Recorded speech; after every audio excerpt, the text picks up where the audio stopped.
오늘부터 마가복음 강해 설교가 시작되는데요. 신약 성경이 총 27권이에요. 그 중에 앞에 4권을 우리가 복음서, 사복음서라고 부르는데요. 복음서는 하나님의 아들인 예수 그리스도께서 이 땅에 오셔서 무슨 일을 행하셨는가, 예수님의 생애에 대한 기록을 각각의 저자들 마태, 마가, 누가, 요한이 자기들이 본 관점으로 자기들이 목격한 예수님의 생애를 기록해 나가고 있는 거예요. 그리고 저자의 이름을 따서 마태복음, 마가복음, 누가복음, 요한복음 이렇게 불려지는 거거든요. 마가복음의 특징이 뭐냐면요, 상당히 전개가 빨라요. 사건 중심, 행동 중심의 복음서입니다. 슉슉슉 하고 지나갑니다. 이유가 뭐냐면요, 마가복음이 기록될 당시에 로마에 있던 그리스도인들의 그 로마 네로 황제의 박해가 극에 달았습니다. 그러니까 정말 긴박하고 절박하고 절망 가운데 있던 자들에게 긴박하게 쓴 거예요. 아무리 어려워도 아무리 힘들어도 소망의 복음을 놓지 말라고 간결하고 아주 임팩트 있게 적은 거거든요. 복음이 가장 중요하고 복음이 유일한 소망이라는 메시지가 마가복음이에요. 그리고 또 한 가지의 이유를 제가 생각해 보니까 마가는 예수님의 직계 제자가 아닙니다. 마가는 누구의 수제자냐면요, 베드로의 제자예요. 베드로 성격 급하잖아요. 그냥 축축축 하잖아요. 그 베드로에게 전해들은 복음을, 베드로에게 전해들은 예수님의 생애를 마가가 옆에서 비서처럼, 수행원처럼, 통역관처럼 적은 게 마가복음입니다. 그러니까 빠르게 전개되고 있는 거예요. 어떤 상황에서도 복음 놓치지 마라. 어떤 상황에서 절망하지 마라. 복음 붙들러라. 우리 삶도 마찬가지거든요, 여러분. 여전히 광야 한복판에 있어요, 여러분. 이 광야 같은 인생 속에서 나는 복음을 붙들고 있는가? 정말 내 안에 주인 되신 그리스도를 내 안에 모시고 사는가? 내가 정말 주님으로 만족한 삶을 살고 있는가? 내가 정말 주님으로 충분한 삶을 살고 있는가? 우리에게 동일하게 도전하는 거예요. 너희들도 광야지. 정말 예수님이 너희 안에서 왕노릇하고 계시니? 너희 인생의 주도권을 예수님께 드렸느냐? 복음이 정말 너희 안에서 실제가 되고 있느냐? 머리로 알고 이성으로 아는 복음이 아니라 삶으로 만난 복음, 정말 가슴 뛰는 예수 그리스도를 너희가 오늘도 경험하고 있는가? 마가복음이 이걸 도전하고 있는 건데요. 오늘은 첫 시간인데 마가복음의 저자인 이 마가 요한, 이 마가의 인생에 대해서 오늘 좀 나누길 원해요. 마가는요, 금수저 물고 태어난 인생이에요. 얼마나 이 사람네 집이 부자였냐 하면 오순절 성령 강림 사건 있잖아요. 120명이 모여서 주님이 약속하신 대로, 주님이 명하신 대로 기도함으로 성령을 기다렸던, 가장 좋은 것을 기다렸던 그 집이 바로 이 집이에요. 다락방에, 물론 우리처럼 그런 다락방은 아닐 거예요. 복층 구조의 집에 2층에 120명이 모여 있어요. 여러분 중에 그런 집 있어요? 있어요? 없어요? 이 사람네 집에는 120명이 모여서 기도회를 할 정도였고요. 예수님의 최후의 만찬도 여기서 했어요. 그리고 베드로가 옥에 갇혔을 때 옥에 갇힌 베드로를 위해서 성도들이 모여서 기도한 곳 집도 여기예요. 그러니까 마가의 집 이꼴 초대교회였어요. 그러니까 이 사람은 부잣집 도련님으로 육적으로도 금수저를 물고 태어났는데 엄마가 자기 집을 교회당으로 내놓을 정도로 엄청난 헌신자였어요. 영적으로도 금수저예요, 이 사람. 거기다 이 사람의 삼촌이 누구냐면 그 유명한 바나바입니다. 바나바. 초대교회에서 가장 존경받고 신뢰받던 인물이 바나바예요. 사람들이요, 다른 사람 말은 안 믿어도 바나바 말은 다 믿었어요. 사도 바울이 담메색 도상에서 예수님을 믿고 완전히 새 사람이 되었다라는 거 아무도 안 믿어주는데 보증을 쓴 사람이 바나바예요. 바나바 말은 초대교회 성도들이 다 믿었을 정도로 초대교회에서 가장 존경받던 지도자가 바나바입니다. 그러니까 엄마 백 아빠 백으로 이 사람이 어디에 함께 편입했냐 하면요, 사도 바울의 1차 선교 여행에 패키지로 동참을 하게 돼요. 삼촌 따라서. 근데 얼마 못 가서 중간에 나 힘들어서 못 간다라고 두 손 들고 중도 하차한 인물이 실패자 마가입니다. 바울 선교 순탄한 적 한 번도 없어요. 파선하고 태장에 맞고 돌에 맞았고 강도의 위협이 있고 늘 목마르고 배고팠던 게 바울의 선교인데 거기 따라갔다 이 부잣집 도련들이 두 손 들고 항복하고 돌아와 버립니다. 거기다 사도 바울의 리더십은 불도저입니다. 앞만 보고 갑니다. 삼촌 바나바는요 다 품고 가는 리더십이거든요. 삼촌의 리더십과 바울의 리더십이 너무 다른 거예요. 그 괴리를 좁히지 못한 거예요. 그래서 고생하다 포기하고 돌아옵니다. 결국에는 마가 없이 바울과 바나바 둘이서 1차 선교 여행을 마치거든요. 그리고 세월이 한 3년 지나요. 바울이 2차 선교 떠날 준비를 할 때 바나바가 슬며시 마가 얘기를 꺼냅니다. 마가 많이 변했어. 옛날 같지 않아. 우리 마가 한 번만 더 데리고 갑시다. 바울이 단칼에 잘라버립니다. 바울은 실패를 용납하지 않아요. 실수를 받아주지 않습니다.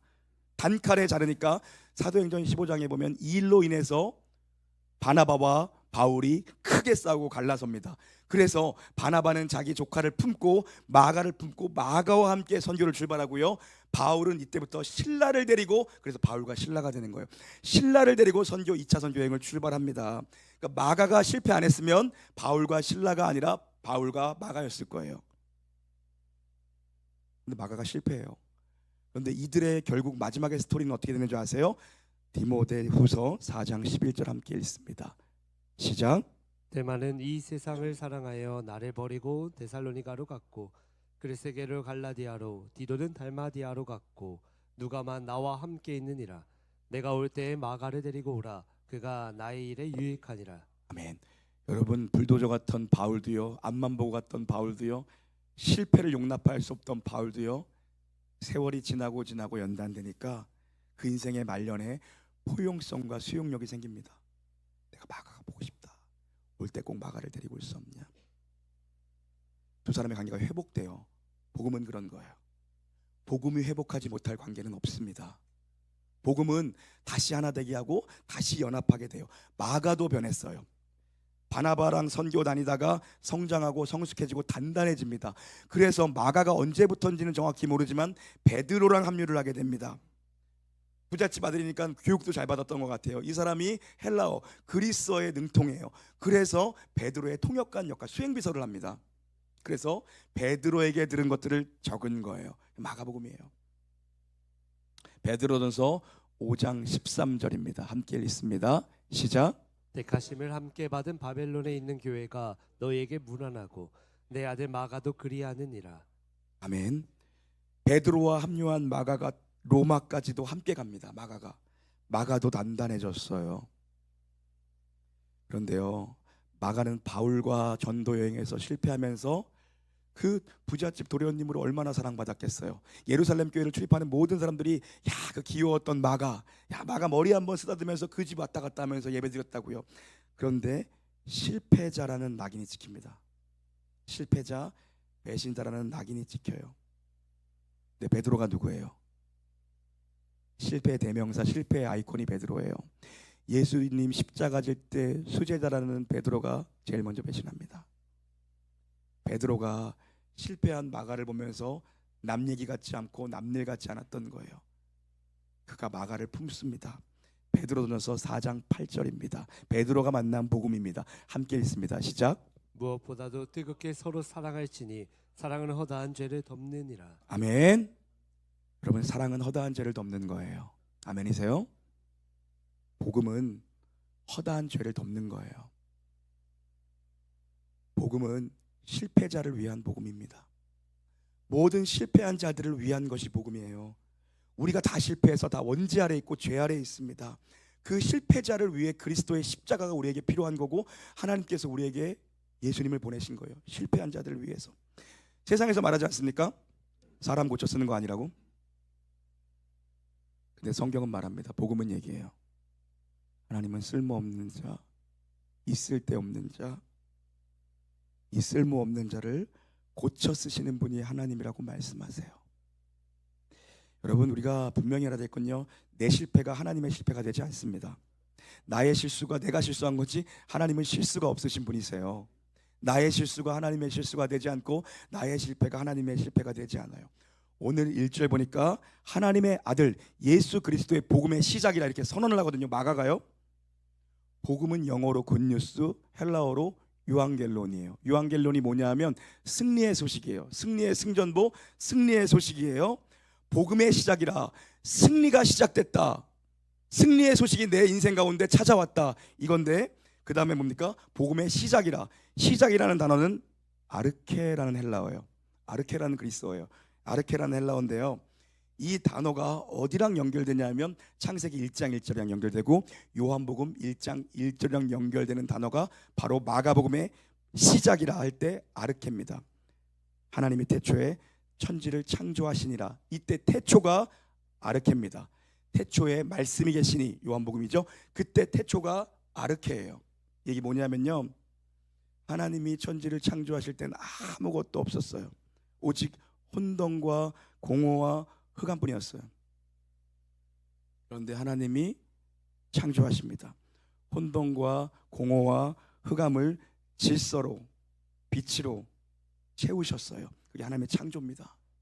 마찬가지 여러분 인생에 복음이 시작되었다라는 건요, 내 인생 광야 혼란스러운 것들, 공허한 것, 어두운 것들을 하나님이 새롭게 재창조하시겠다라는 거예요.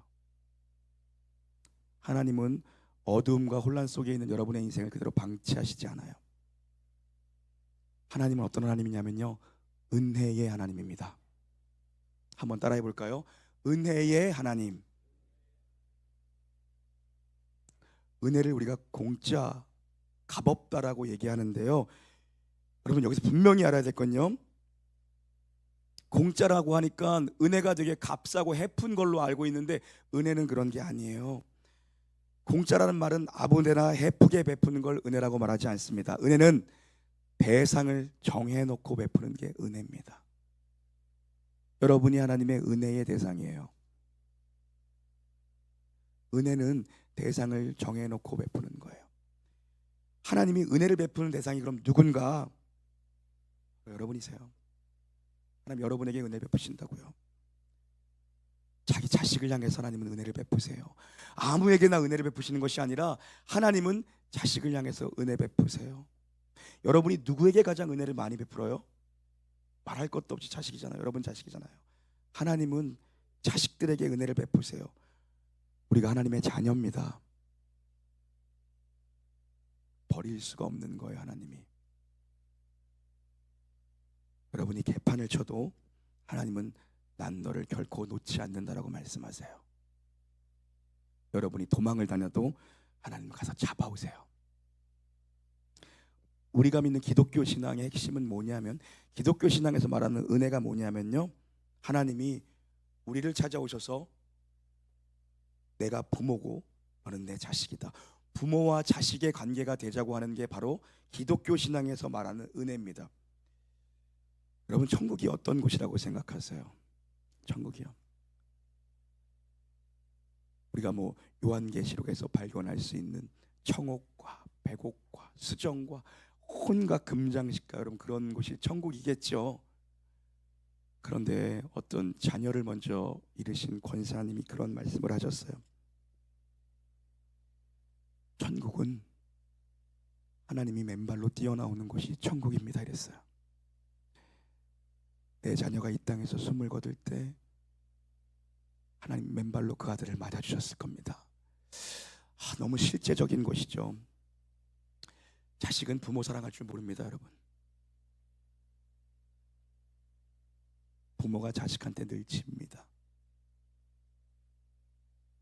자식이 지가 시험 지가 망쳐놓고 방문 쾅 듣고 들어가서 밥도 안 먹고 이제 들어누워 있다가 이불 싸매고 있다가 11시 12시 돼서 그대야 배고프다고 기어 나오잖아요. 그러면 다시 국을 데워주는 게 부모예요. 마가 실패했거든요. 선교에 실패했어요.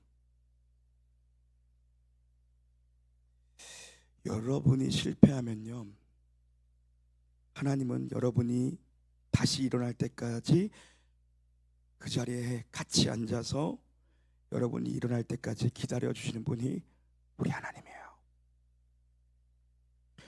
그 실패한 자리에서 얼마든지 울어도 되고요, 얼마든지 가슴 치며 땅을 치며 후회해도 됩니다.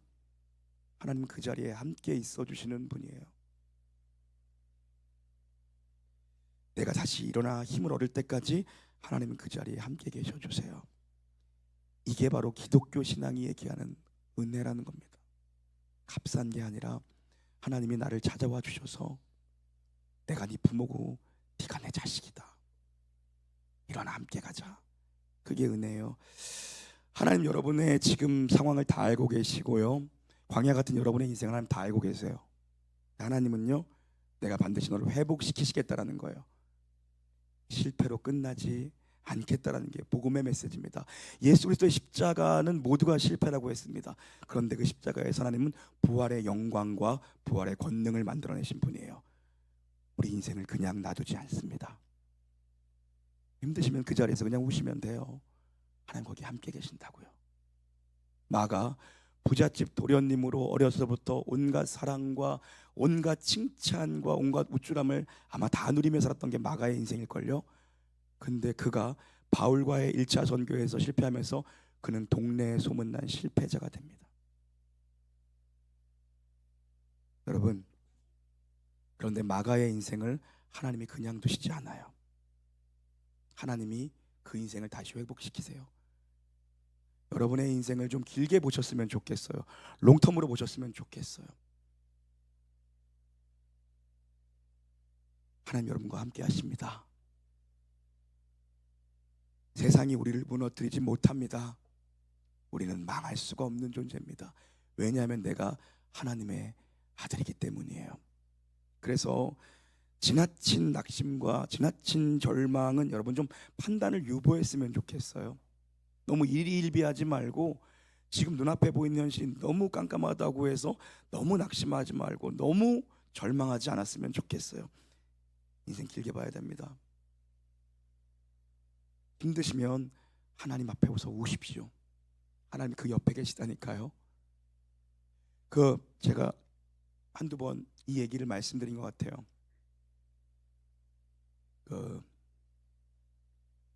어느 이제 목사님이시죠. 어느 전도사님 얘기인데 이분이 중학교 때, 고등학교 때 너무 짝사랑을 하는 자매가 있었대요. 네. 여러분은 첫사랑도 없죠. 오직 지금 옆에 계신 그분만 알고 평생을 사시는 것 같은 그런 표정이 참. 6년을 짝사랑한 거예요. 중학교 3년, 고등학교 3년 6년을 기도했대요.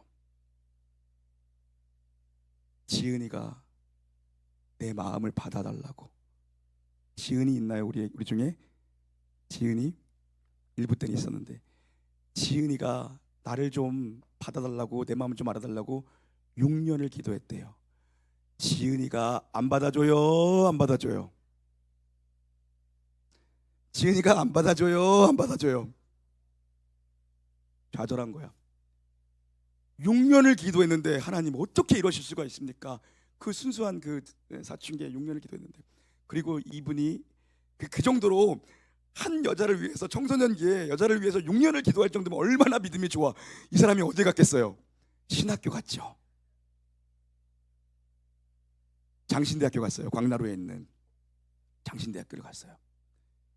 여자 한 명을 위해서 청소년기에 6년을 기도할 정도니 그런 사람이 목사 돼야죠. 근데 우리가 또 생각해봐야 되는 건 뭡니까? 6년을 그렇게 했는데도 안 받아줄 정도였으면 얼마나 찐따였던 거야. 그래서 이분이 신학교를 갔어요. 첫 수업 시간에 교수님이 다 정장 입고 와서 다 학생들을 보더니 다 이제 병아리 같은 전도사님들 아니에요. 목사 되겠다고 온 신학생들 보면서 얘기한 거예요. 여러분, 나 잘생겼어요? 못생겼어요? 그러더라고. 잘생겼어요. 잘생겼습니다. 연예인 같아요. 내 딸도 이렇게 예쁜데, 내가 목사고 신학대 교수인데 내 딸이 교회를 안 다녀요. 전도사님들 중에서 내 딸 교회 데리고 나온 사람 내가 사위 삼을게, 이런 거예요. 이 신학교 교수님이. 그 딸이 누구예요? 지은이요?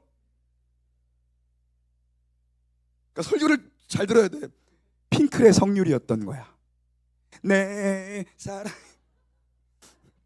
핑클의 성률이 아빠가 장신대학교 성종현 교수님이거든요. 유명한 분이에요. 잘생겼어요. 아빠 닮았잖아. 딸들은 대부분 잘생겨서 연예인 같아 그분. 근데 그런 거예요. 성률이가 만나줘요? 안 만나줘요? 안 만나주겠죠? 일반인 또 안 만나준 찐따인데 이분이 성유리를 놓고 3년을 또 기도했대. 신학교 내내. 대단한 사람이야. 도대체 설교 준비는 언제 했는지 몰라. 맨날 여자만 놓고 기도했어 그 사람은. 그런데 이분이 좋은 사모님감을 결국에 만났어요. 핑클의 성균이 당연히 아니겠죠. 그 자매의 이름이 지은이었대요. 그 지은이는 아니야. 중학교 고등학교 때 그 지은이는 아니고 다른 지은이었어. 지은이를 만났대요. 근데 더 좋은 자매를 만났겠지. 그래서 신혼여행을 갔다 와서 집에 친정집에 이제 캐리어 들고 딱 들어갔는데 들어오자마자 장인어른이 하시는 말씀이 뭔지 알아? 유리 왔냐? 어렸을 때 집에서 부르던 이름이 유리예요. 하나님이 두 기도에다 응답하셨어요? 하셨어요? 비웃는 거예요 지금? 기도는 하나도 땅에 떨어지지 않아요 여러분. 여러분 그때 이 전사님이, 이 찐따 같은 신학생 전사님이 무릎을 꿇었대요. 하나님, 기도는 하나도 땅에 떨어지지 않는군요. 그리고 더 좋은 지은이 요리 합친 것보다 더 좋은 자매를 나한테 줘. 나 왜 여자 얘기하면서 울고 있지? 이번 주 이빨께서 너무 기뻐서 그래요. 나 왜 하나님이 지은이 요리 다 합친 것보다 더 좋은 자매를 내게 주셨습니다 하면서 무릎을 꿇었대요. 사랑하는 성도 여러분, 우리의 인생을 지나치게 염려하고 우리 자녀의 인생을 지나치게 걱정할 필요 없습니다. 실패자 마가, 부잣집 도련님 마가의 인생을 하나님이 회복시키셔서 마가복음을 기록하는 자로 만드시는데, 그 실패자였던 마가의 첫 고백이 무엇입니까? 하나님의 아들 예수 그리스도의 복음이 시작이라. 그 복음이 마가의 인생을 완전히 뒤바꿔 놓는 복음이었습니다. 예수님은 그런 분입니다. 저는 확신하거든요. 1시간 예배가, 한 편의 설교가 한 사람의 인생을 완전히 뒤바꿀 수 있다고 저는 확신합니다. 그런 거예요. 복음이 실패자의 인생을 실패로 끝나지 않게 하시고, 복음이 우리의 인생을 다시 가슴 뛰게 만들고, 복음이 무너진 자의 자리에 있던 나를 다시 일어서게 하는 것이 바로 예수 그리스도의 십자가 복음입니다. 여러분, 그러니 힘들면 지난 날을 후회하고 한탄하지 마시고, 내가 그때 왜 거기서 미끄러졌을까? 내가 왜 그때 넘어졌을까? 내가 왜 그때 거기에 가지 못했을까? 아니요. 하나님의 지혜 속에서는 모든 것이 합력하여 선을 이룹니다. 그렇게 힘드시면 아무도 없는 예배당에 나와서 하나님 앞에서 우십시오. 기도는 하나도 땅에 떨어지지 않습니다. 오늘 제가 일부 예배 설교 마치고 학습식 다 끝나고 찬양하다가 하나님 갑자기 정말 저한테 물밀듯 말할 수 없는 감동을 주셔서 그냥 선포했습니다. 그냥 믿음으로 선포했어요. 우리가 지금 다윗의 장막을 재건하고 있는데 아시다시피 아무것도 없이 하지 않습니까? 정말 아무것도 없이 그냥 믿음 하나로 그냥 가는 건데 불가능한 일들을 하고 있어요. 근데 하나님이 제게 마음 주셨어요. 그리고 제가 그 전에 서원했거든요. 하나님, 제게 새로운 길을 열어주시면, 제가 이번에 인도에서 크게 사고가 나고 돌아왔는데, 저는 이렇게 한 번 가서도 이렇게 힘든 일을 겪고 1년에 2번, 3번 가는데 힘든 일을 겪는데, 거기에서 선교하시는 분들은 얼마나 힘들까. 제가 그들이 한국에 돌아왔을 때 머물 수 있는 하나님 선교센터를 제가 헌신하겠습니다, 우리가 그 일하겠습니다 했는데, 하나님 또 길을 열어주셨다니, 다윗의 장막을 재건할 수 있도록. 막연하고 그런 걸 지금 할 수 있는 상황이 아니라는 거 저도 알고 여러분도 알고 하나님도 아실지 모르실지 모르겠지만, 그냥 갑자기 일부 예배 때 적용 찬양하다 갑자기 물밀듯 마음 주셨어요. 하나님, 우리가 선교사님들을 위한 선교센터를 제가 선포하고 헌신하겠습니다. 아멘. 아무것도 없습니다. 지금 다윗의 장막 재건도 힘들어요. 근데 하나도 힘들지 않아요. 왜요? 하나님의 역사는요, 믿음의 분량만큼 역사할 줄 믿습니다. 그들을 위한 동탄이 얼마나 좋아요. 여기서 SRT 타면 2시간 반이면 부산 갑니다. 서울 가는 거, 수서 가는 거요 30분도 안 걸릴걸요. 하나님, 제가 그 일을 하겠습니다. 내가 그들을 위해, 나는 한 번 가서도 이 희생을 감당하고 있는데 자기의 일생을 드린 자들을 위해 잠시나마 힘이 될 수 있는 내가, 우리가 지금 아무것도 없고 아무 계획도 없고 아무 돈도 없지만 하나님 내가 수년 내에 일을 감당하겠습니다. 아멘. 그냥 했어요. 이거 제가 하려고 한 거 아니에요. 갑자기 찬양하다 하나님이 너무 몰아치셔서 선포했습니다. 주께서 합당한 자들을 일으키실 줄 믿습니다. 이 주변에 땅 사가지고요 하나 짓자고요. 그들이 와서 잠시라도 쉴 수 있는 곳 기도하면 하나님이 이루실 줄 믿습니다. 기도는요 하나도 땅에 떨어지지 않습니다. 하나님은 믿음의 분량만큼 역사하시는 분입니다. 좌절, 낙심 유보하십시오. 하나님이 하실 일들을 바라보십시오. 자녀들 보면서도 시험도 안 봤는데 벌써 판단을 유보하세요. 인생은 길게 봐야 됩니다. 여러분의 생애에 여러분의 기도한 것들이 이루어지지 않고 생을 마감한다 할지라도 절대 낙심하지 마십시오. 하나님은 그 자녀의 때라도 그 일을 이루실 수 있는 분입니다. 저의 삶을 보니까 그런 것 같아요. 부모님이, 할머니가 하나님 다 이루어주시고 다 채워주십니다. 아멘이세요 여러분? 내 때가 아니라도 괜찮아요. 저는 그래요. 하나님 제 때가 아니라도 괜찮습니다. 되도록이면 제 때에 주시되 하나님 제 때가 아니어도 괜찮습니다. 하나님 앞에서 서원하고 선포하고 결단한 것들 하나님 이루어 주시옵소서. 인도에 지금 10번째 교회가 지금 지어지고 있어요. 100교회를 헌다 했잖아요. 주님의 은혜 가운데 계속 지어지고 있어요. 그리고 다윗의 장막을 건축하고 있어요. 근데 선교관을 짓는다고요? 남들이 들으면 너 정신 차리라 그럽니다. 하나님이 주신 마음이에요. 아무것도 없어요. 기도하고 싶어요. 같이 기도해 주시겠습니까 여러분? 기도는 하나도 땅에 떨어지지 않아요. 오늘 세례 받으시는 분들 이제 시작입니다. 실패한 마가의 인생을 하나님이 일으키셨습니다. 세상도 얘기해요. 조기 성공하는 거 기뻐하지 말라고. 뭡니까? 뒤로 갈수록 복받는 여러분의 인생 되기를 바랍니다. 인생을 길게 보시고 내 때가 아니더라도 하나님 내 자녀의 때, 그 자녀의 때 반드시 이루십니다. 내 자녀가 지금 형편없어 보입니까? 여러분 눈에 절망과 낙심을 이야기하지 마십시오. 소망과 비전과 꿈을 가지고 선포하시고 축복하며 기도하십시오. 기도는 하나도 땅에 떨어지지 않습니다. 우리의 실패한 자리에, 내가 실수한 자리에 낙심에 울고 있으면 하나님은 그 옆에서 나를 위해 2배, 3배로 눈물을 흘리시는 분이